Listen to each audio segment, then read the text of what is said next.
all on my computer, so I have to do everything. Hi guys! So I'm super excited to be back. I know it's been a long time. I know, I'm sorry guys. Uh, we'll wait for a few minutes here. And of course, I am streaming on two different uh, platforms. So, but rest assured, I got some nice locations right here. So, two different platforms tonight: Thornhaven Manor and the Whaley House. Oh, it's been a long time, a very long time. And I finally got Things Network back. I'm super excited about that. And what y'all didn't see, I thought I was gonna have a special guest tonight, but I didn't. He's already been here and gone. Um, I was hoping to have Peppy with me tonight, but unfortunately, he went bye bye. He went home. So, who's that?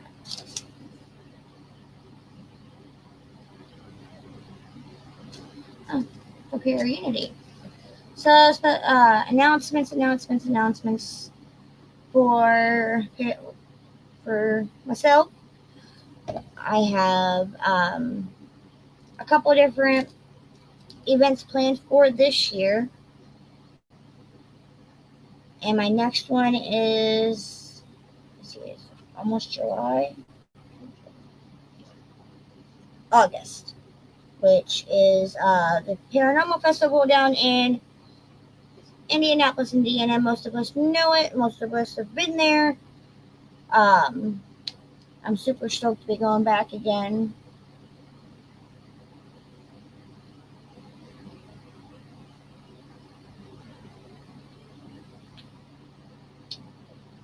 So,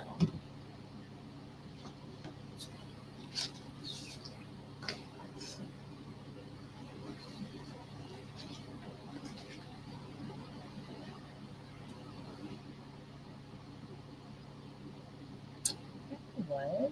I might have Thornhaven Manor already typed up.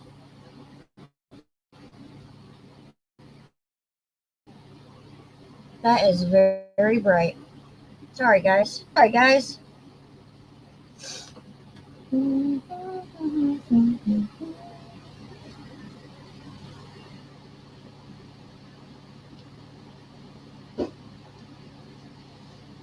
Because I have multiple different little.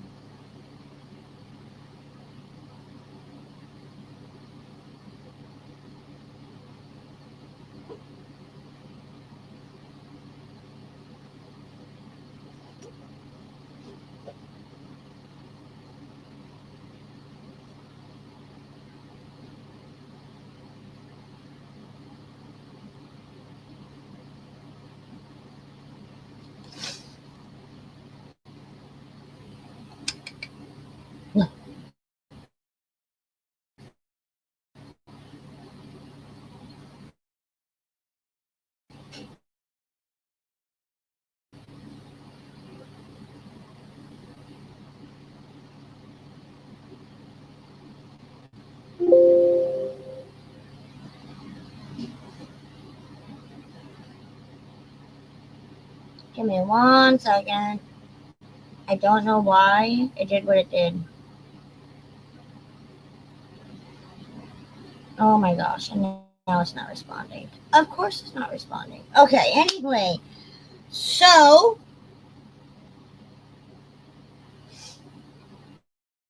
it was built, Thornhaven Manor, actually, that's the second name for it, for the location itself. Um, Somebody that bought it in 2012, right?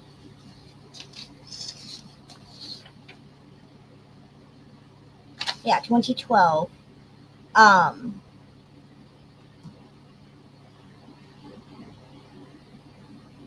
What is going on? My computer is possessed tonight.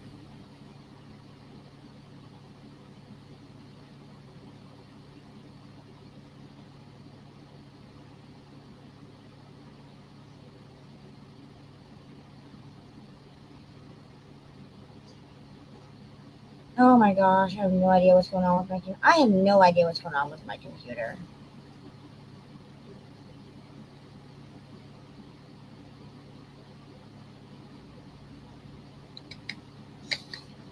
So it was built right around 1845 by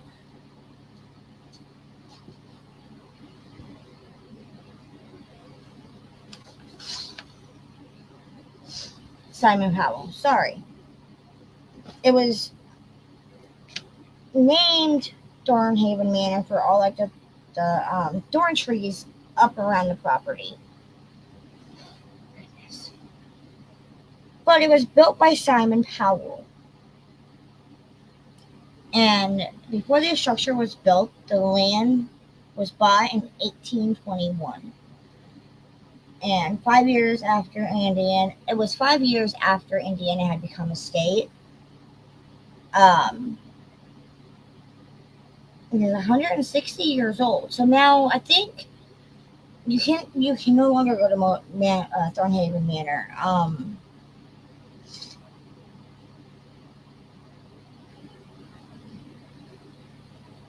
They shut it down, from what I understood, and it is thought to be a stop on the Underground Railroad. So there's a lot of different houses in Indiana that we see that are on the haunted location list that is considered to be a stop on the Underground Railroad. So you have the Hannah House, which is in Indianapolis, Indiana, and you have Thornhaven Manor, which is in, oh gosh.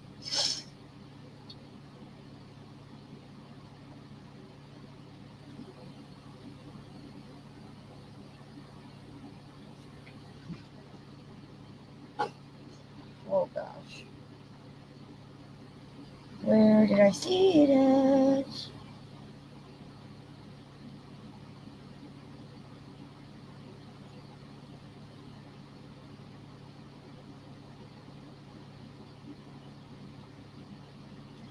It is actually in Newcastle, sorry.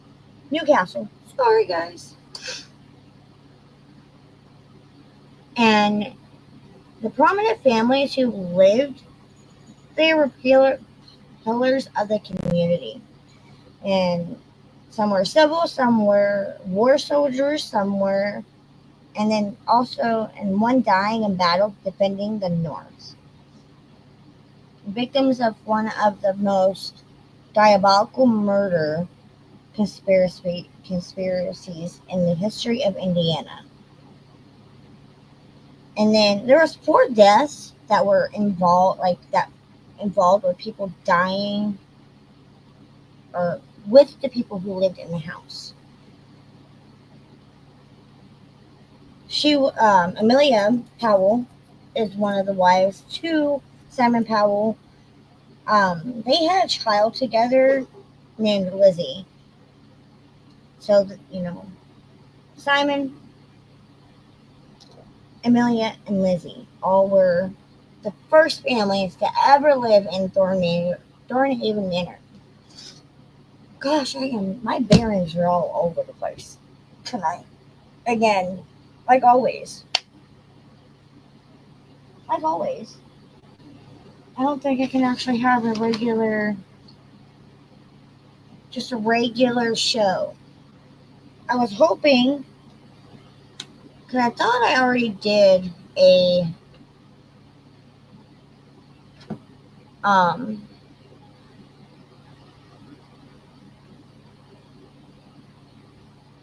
report thing typed up. So 2-year-old Lizzie died in the home after they began living there. And then Amelia began suffering from mental illness and left to be with her sister in Logansport. And then Amelia came back, and then her sister came to check on her.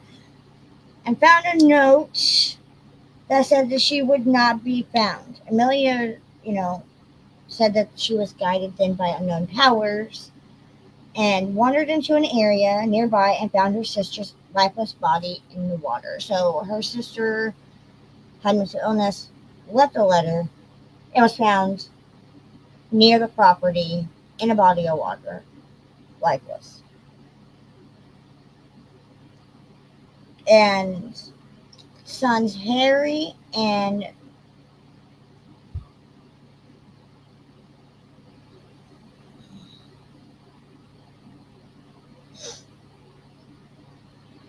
I cannot pronounce his name and I don't want to butcher it because I don't want to try pronouncing it.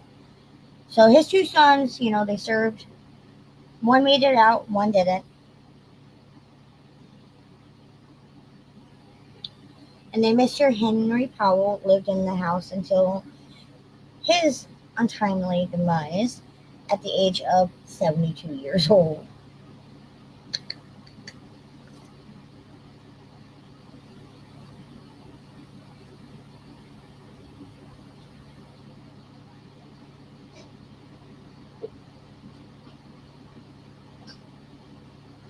So another reported person that passed away in the home was the caretaker, Reuben Bailey, and his son-in-law is reportedly to replace the sugar in the home with rat poison.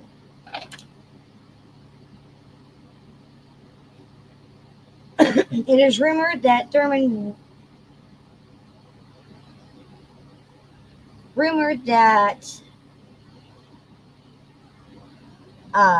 Mr. Thurman, which is the son-in-law to the caretaker, had SA'd a woman in the home, and that resulted in a pregnancy. And then he tried to hide his crimes, and ended the life of the other one.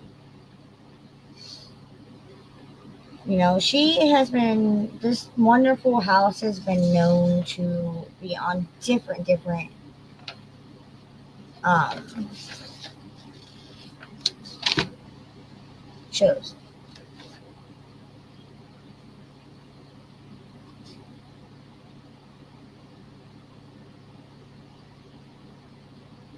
They're all above all else, everything that resulted in happening in the home, like, all the tragedies that happened in the home, just untimely demises of a lot of people in the home. It is said that the land is the cause of it all. There is something malevolent there, and is causing all of this. So, with the mental health issues and, the lifeless body of the very first woman that ever lived in the home that the home was built for being, passed away, and the nearby. Um, Now, who's to say that wasn't, postpartum depression taking over? But everybody has said that something or another, like all the death that has happened in the home itself, has been the cause of the reason why. And I remember seeing a video of the home not too long ago when I went back to do a little bit of research before I, always, like I always do, always want to go back through and keep up with everything to make sure I keep up to date with most of my locations, because we all know that I've done over 300 locations in the United States, and I want to make sure that my history that I share with everybody across the world, pretty much, Things Networks is all over the world, and of course here, you guys. I want to give you guys accurate information because I do have a lot of different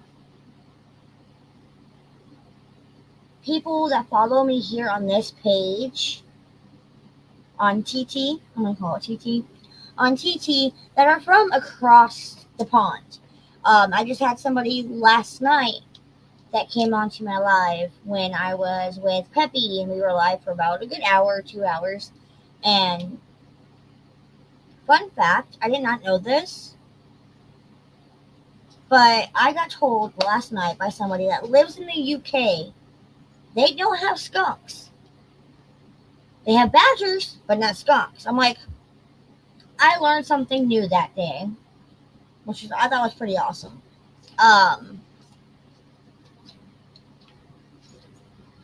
there's a lot of different things that has been said about the home. Of course, Cassie's going to be in the background, strange noises, footsteps, the mimics of wood creaking, and the wood, somebody walking upstairs.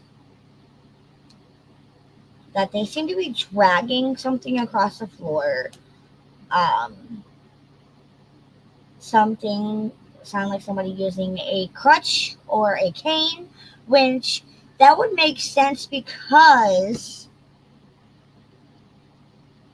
where did I see that at? I just seen it not too long ago.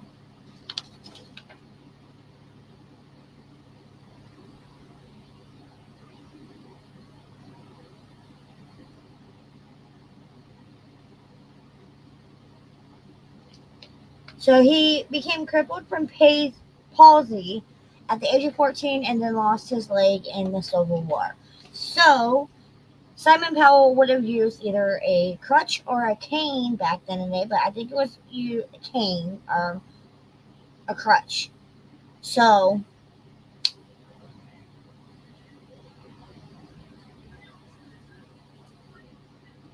and then you have old Henry, that he lived there until his untimely demise, or not untimely, until he died with some sort of disability.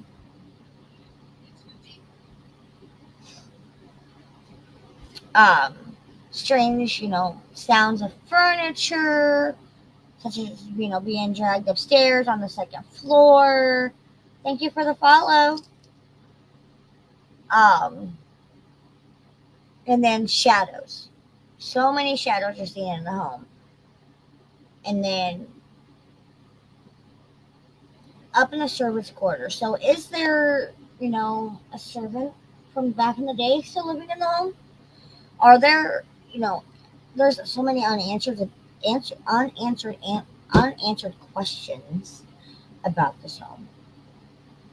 And unfortunately, it is no longer able to be investigated due to the malevolent energy there. Like, the owners have now shut it down to any and all public that I know of. And I didn't see anything about that when I was redoing my research, but maybe somebody can, kind of tell me yes or no. But I think for sure it has been shut down completely from the last thing I seen. So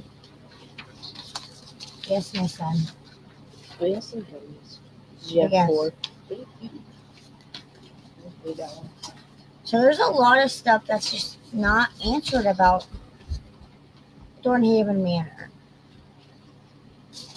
Now on to the Whaley House, and I do have a book on the Whaley House. I believe it's the Whaley House. One second. Let me go check.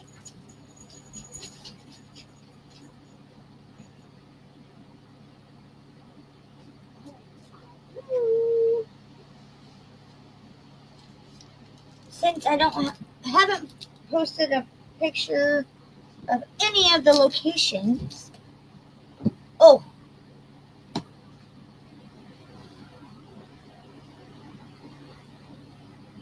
There we go.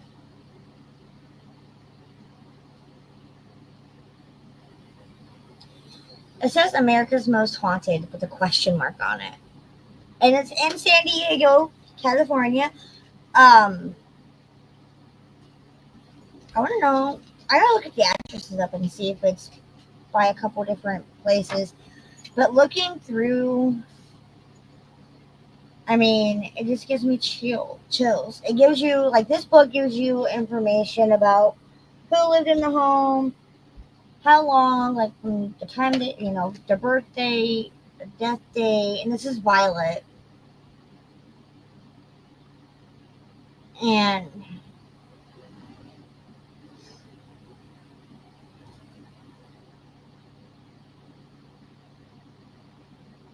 I'm guessing she was a daughter. I haven't really read this book. I mean, look at that. Look at that. Family portrait of them. But unfortunately, Mr. Rayleigh is not in this.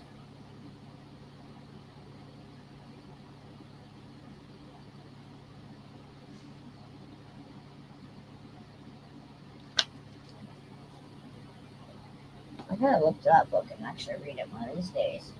I'm starting collection BRB.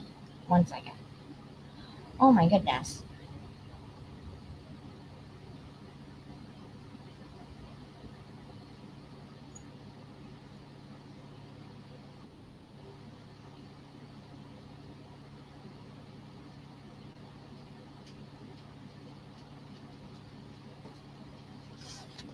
Anyway. Okay. So, as I previously stated, it is in San Diego, California. Um, the original construction of the home was in 1857, and it is now a current museum.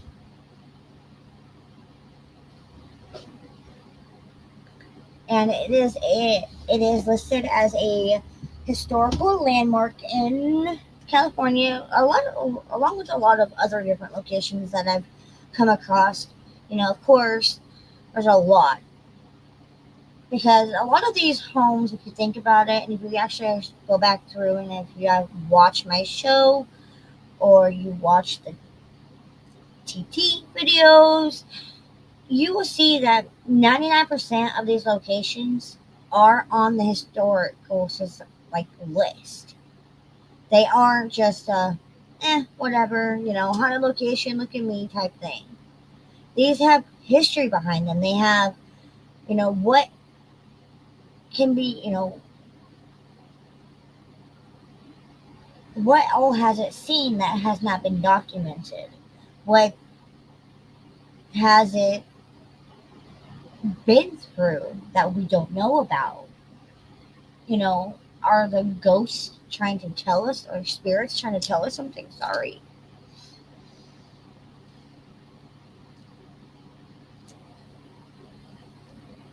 Mine that's in my home will get mad at me if I say ghost.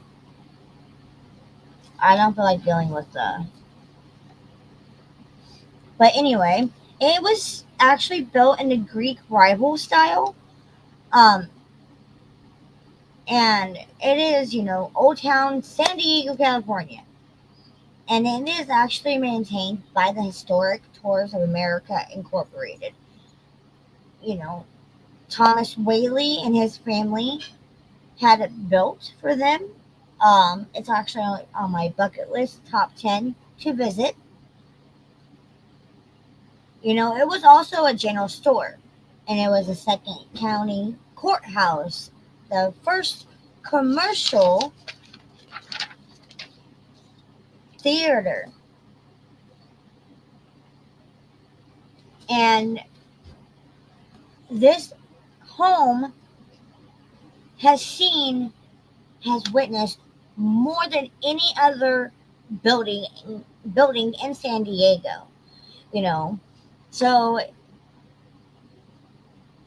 Mr. Whaley himself was of Scottish Irish origin, and now for my viewers that are following here or listening or whatever, I do go through from the ground up of the history, including of the people that first built it, all the way, try to do it all the way until present day. Now, sometimes I don't find that information out, but it's okay. So, and he was born October 5th, 1823, in New York City. So he was a New Yorker moving all the way to California. That must have been a long haul. Um, he was the seventh child of the family of 10, and then he overtook his father's successful business relations. Then, when he left,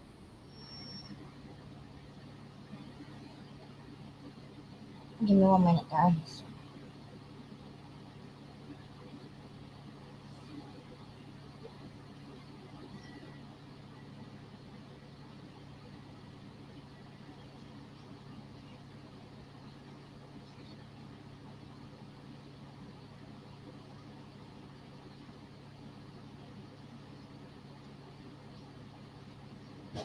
Sorry, guys. I was trying to doing multiple things at once, like always.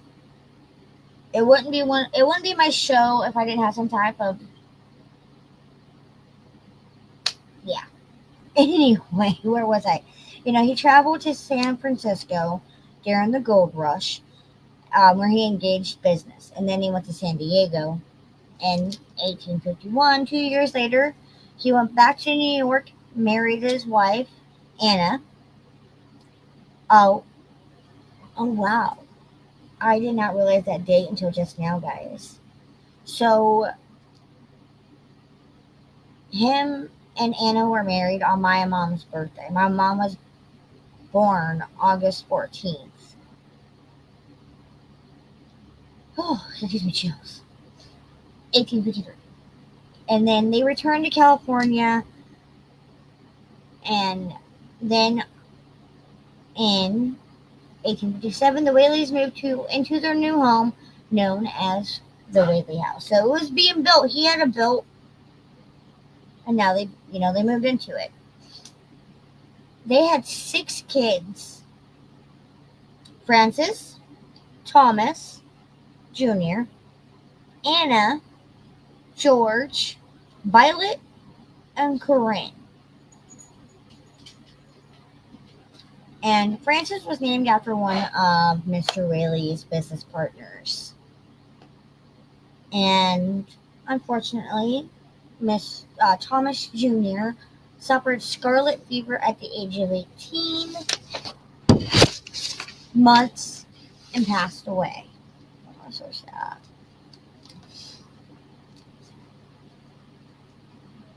After the death of baby Thomas and the loss, they lost their store lost the store, like a general store, due to a fire. Thomas and Anna moved to San Francisco, and then in January of 1859 they returned to Old Town over to turn his affairs in Old Town over to Frank Ames, a Wells Fargo agent. That's just really weird. I never realized how old Wells Fargo was actually until just now. So, in the summer of in 1868, Thomas invested some of his new capital of stock in merchandise, and he headed back to San Diego, and that's marks up with what I actually saw about was one of his girls. Whoa.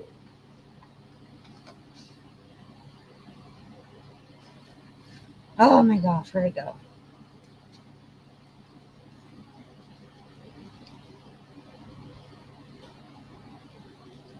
Yeah.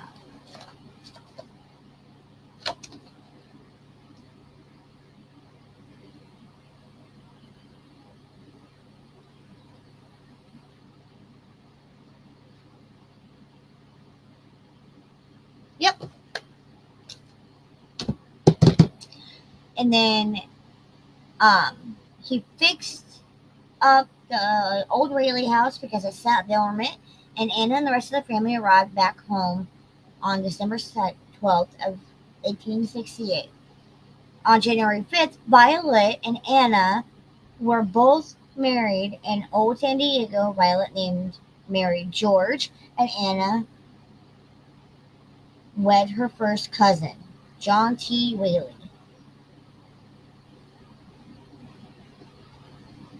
Okie dokie doke. Son of Henry Hurst Whaley, inside the family home. Unfortunately for Violet, just shortly after the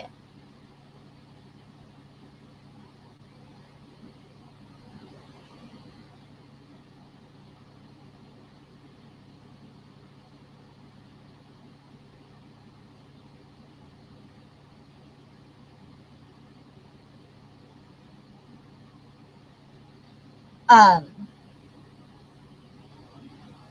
unfortunately for Violet, just shortly after the nuptials, her new husband had revealed to her in a letter his sordid past.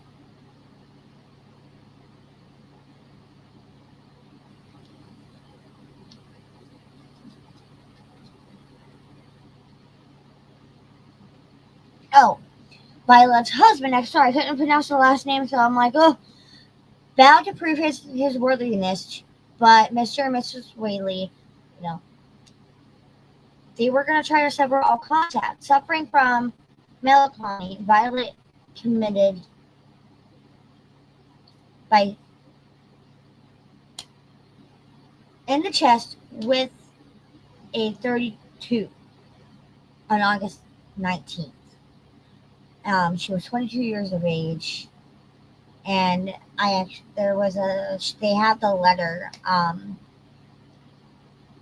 Mad from life's history, swift to the D's mystery, glad to be hurled anywhere out of this world.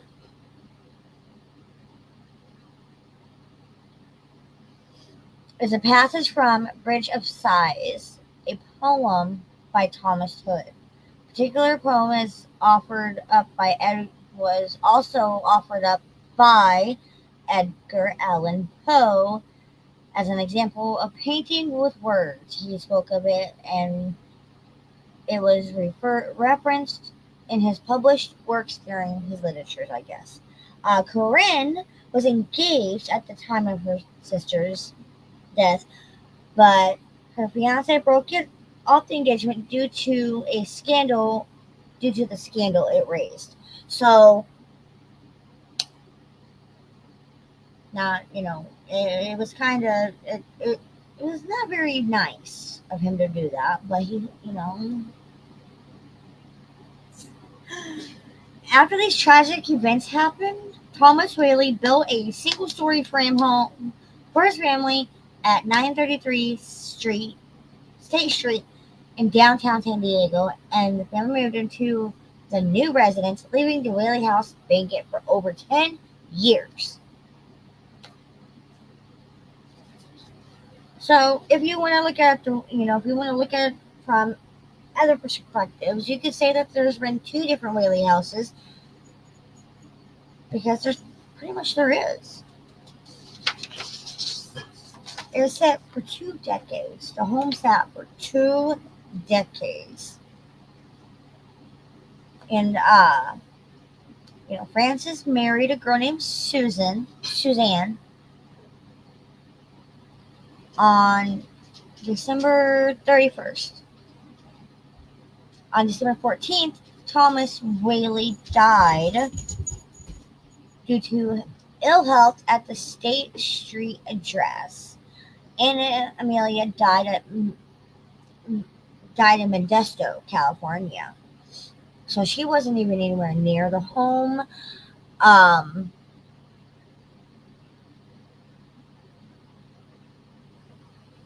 Thomas Whaley Jr.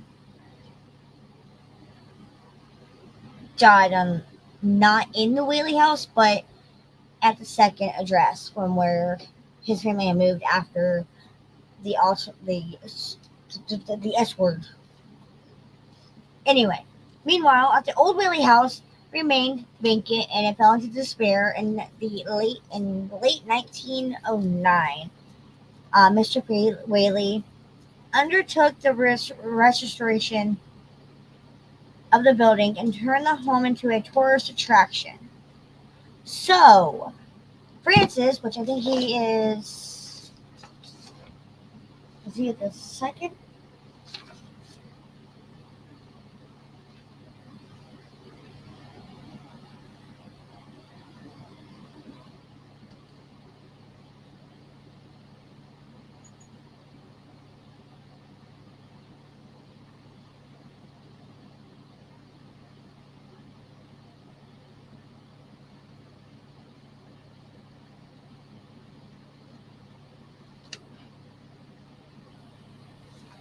He is the firstborn of the Whaleys. He overtook everything in 1909.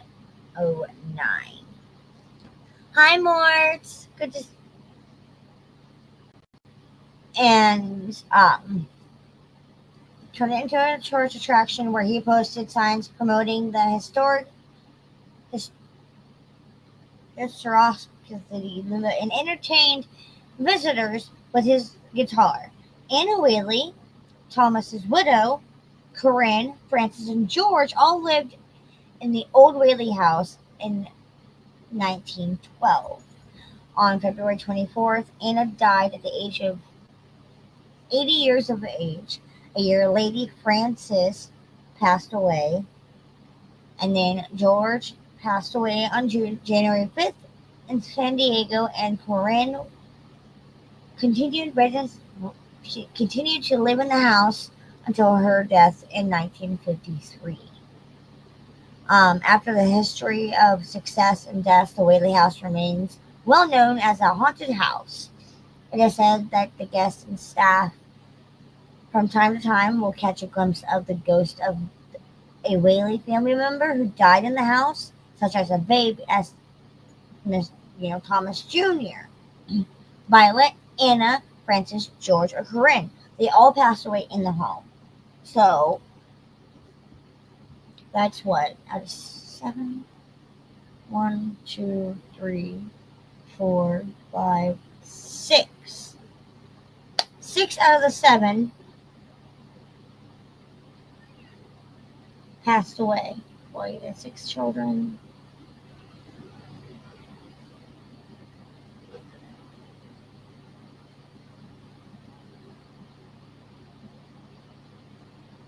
One, two, three, 4, 5.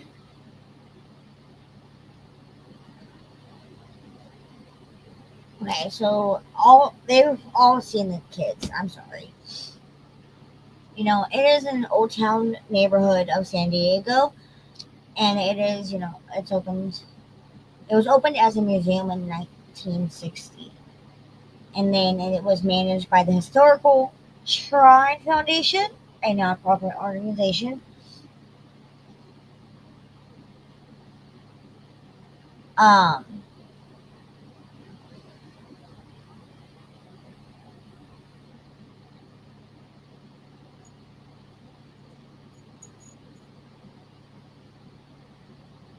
and then a June Strudwick reading served as the director of the Whaley House Museum from 1960 until her death in 1998, and then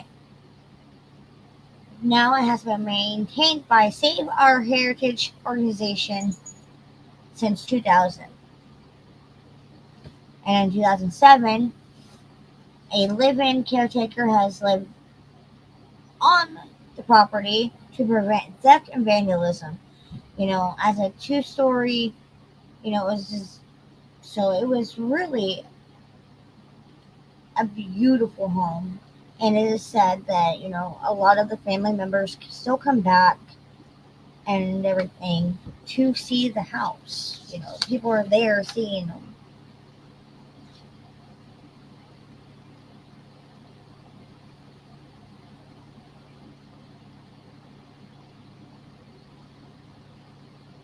As I said at the beginning, it was sort of as a courthouse in October. of 1960. And now we get on to the hauntings of the Whaley House. I'm super excited.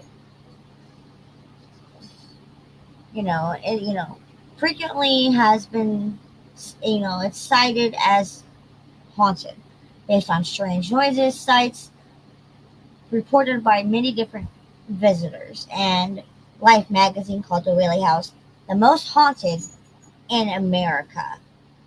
Now we all come across many different locations being the most haunted in America. I think the most common one that I have found in my research is Waverly Hills Sanatorium. Mm. And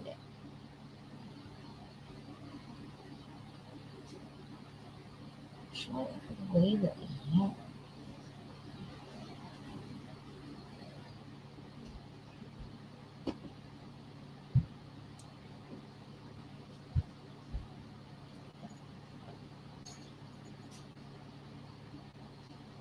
Oh, so the hauntings go way before the Whaleys. Once they moved into the home, they were reporting sounds of like people walking, and it is believed to be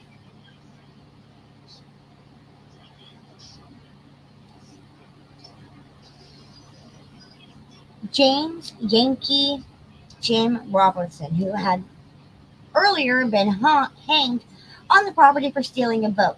Some visitors have reported seeing apparitions of Thomas Whaley or Anna Whaley, and on the last weekend of every month, the Whaley House Museum offers a late night ghost hunting tour. So that's pretty cool. I don't know if they still do that or not, but I'll have to go back and check because I didn't get to this one, unfortunately. It has been featured on many different historical documentaries, as well as a wide variety of paranormal and sci-fi shows, including Fact or Fact or Fake, Paranormal Files, and America's Most Haunted.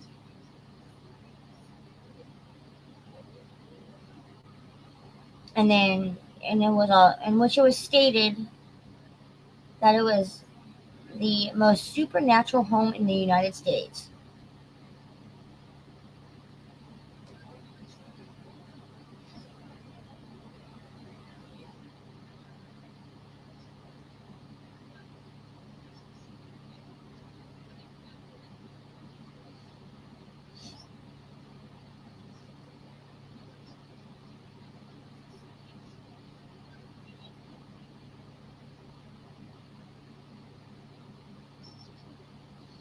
So yeah, it's got a really big and rich history, and I am super excited. I going through the book.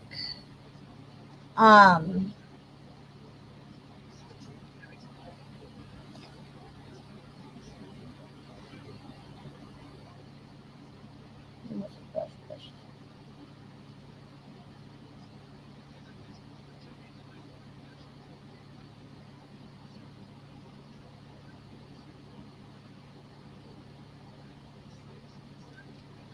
Lillian Whaley. Who is Lillian Whaley? I didn't. Is that one of the daughters?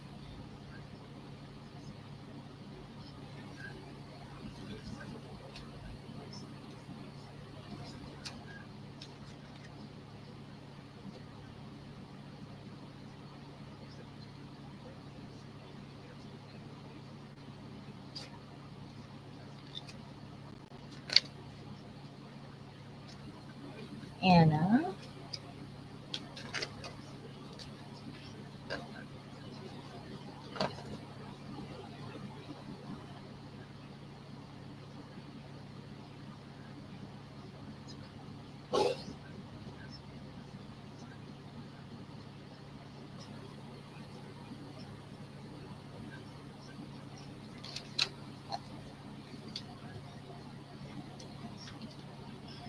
Violet.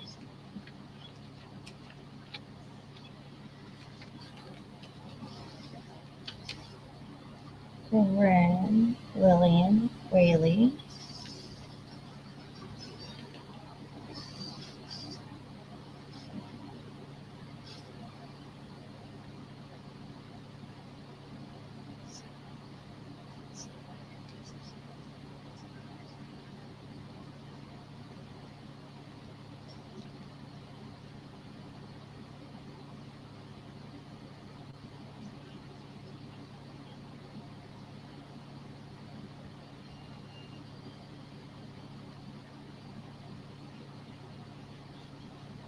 Yes, sorry. I was trying to figure out.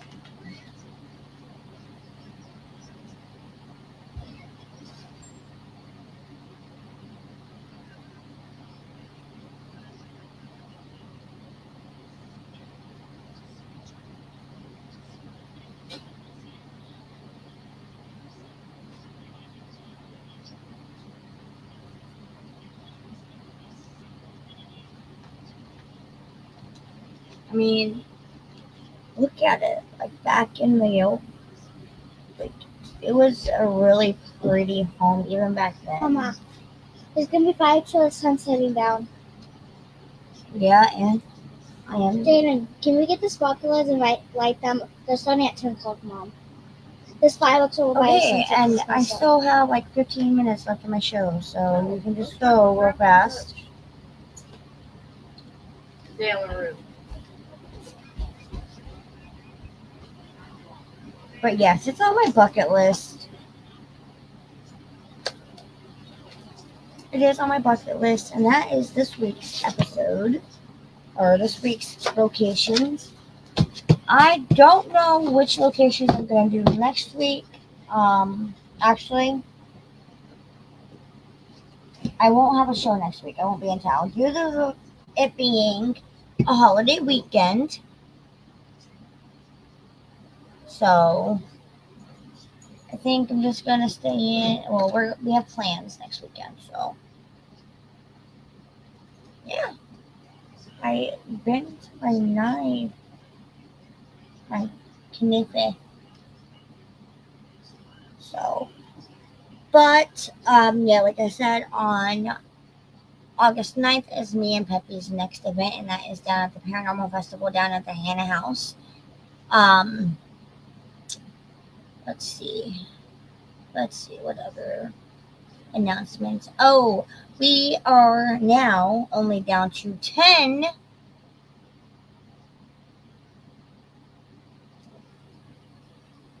spots. I want to say, yeah, because I'm 2 spots are spoken for. We are 10 spots away from being full for this year's Pair Reunity, and I'm super excited. A lot of things are coming together.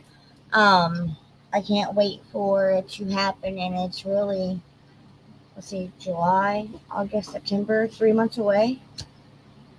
4 months away, 3.5 months away. So I'm super excited. I'm getting more nervous as days go along. So I still have a lot to do. So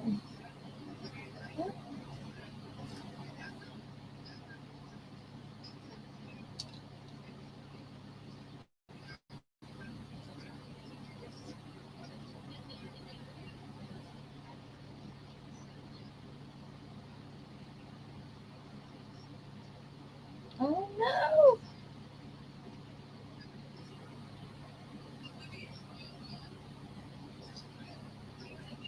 Oh, that is burning. Give me 1 second, guys. Oh my gosh. Really? What happened?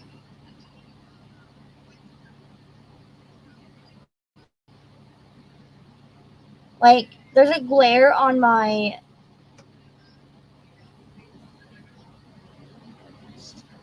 like the light up here, and it's like burning an image of it in my. So I'm gonna cut the live off. Not you guys. Give me 1 minute.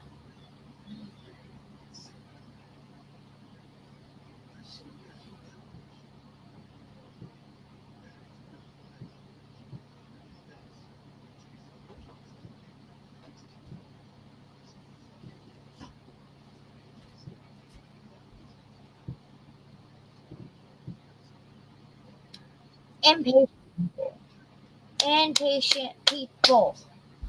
I swear. So, love you guys. I will see you next week. Or not next week.